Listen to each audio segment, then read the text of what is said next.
आंध्र प्रदेश में किसको कितनी सीटें मिल रही हैं? यहां पर एनडीए को 12 से 16 सीटें आंध्र प्रदेश में मिल सकती हैं। इंडिया गठबंधन को 2 से 4 सीटें आंध्र प्रदेश में मिल सकती है, जबकि अन्य दलों को यानी अदर्स के खाते में 6 से 10 सीटें जा सकती हैं। यानी एनडीए को यहां पर सबसे ज्यादा सीटें मिल रही है, लेकिन बाकी जो सर्वे एजेंसीज हैं उनसे थोड़ा अलग है ये एआई तकनीक के जरिए किया गया एग्जिट पोल। और इसमें थोड़े से आंकड़े आंध्र प्रदेश में, चूंकि वहां पर बीजेपी और टीडीपी को बाकी एग्जिट पोल्स थोड़ा ज्यादा दिखा रहे हैं, लेकिन यहां पर एनडीए की सीटें थोड़ी कम है। बढ़त जरूर है लेकिन सिर्फ 12 से 16 की। अनुराग, बिल्कुल, आंध्र प्रदेश का आंकड़ा हमारे सामने आ चुका है शोभना, और आंध्र प्रदेश का आंकड़ा एग्जिट पोल के कितना करीब है और इससे कितना उलट है, मैं एक बार अनंत विजय जी से जरूर जानना चाहूंगा कि ये आंकड़ा क्या कहता है एआई एग्जिट पोल का। देखिए, मैं यही समझ पाता हूं कि चाहे वो आर्टिफिशियल इंटेलिजेंस का हो, अब आर्टिफिशियल इंटेलिजेंस को अगर हिंदी में कर दें तो वो कृत्रिम बुद्धिमत्ता कहा जाएगा, मुझे लगता है।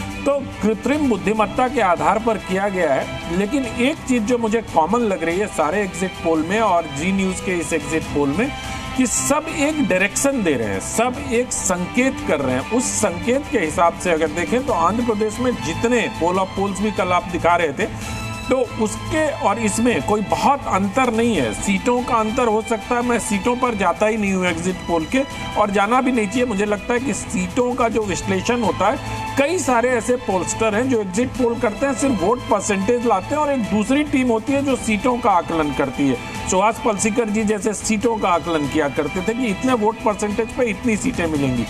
तो मुझे लगता है कि एआई जो बता रहा है वो बहुत अच्छा, और सबसे इसमें आपके इस शो को देखकर कांग्रेस पार्टी आज बहुत प्रसन्न हो रही होगी, क्योंकि कांग्रेस पार्टी 2014 में जो काम नरेंद्र मोदी ने किया था, कांग्रेस पार्टी 10 साल बाद 24 में कर रही है। वो सोशल मीडिया पे बहुत डिपेंडेंट है। उनको लगता है कि अच्छा 2 बिलियन इंप्रेशन, ऑर्गेनिक इंप्रेशन।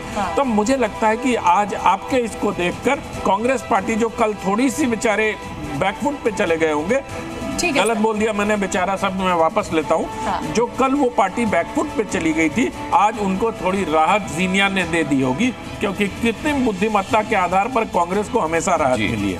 ठीक है, हमारे साथ अनंत जी शशांक जुड़ रहे हैं, और शशांक ने ये जो पूरा एआई सर्वे हुआ है इसको किया है। तो शशांक हमारे दर्शकों को ये बताएंगे कि शशांक क्या मेथोडोलॉजी रही और इसको कितना विश्वसनीय माना जाए। जी नमस्कार। सो बेसिकली अगर हम देखेंगे पूरे के पूरे सिनेरियो को, सो हमने इसमें टोटल करने के लिए पूरा सोशल सेंटिमेंट्स के आधार पर ये बनाया हुआ पूरा सर्वे है।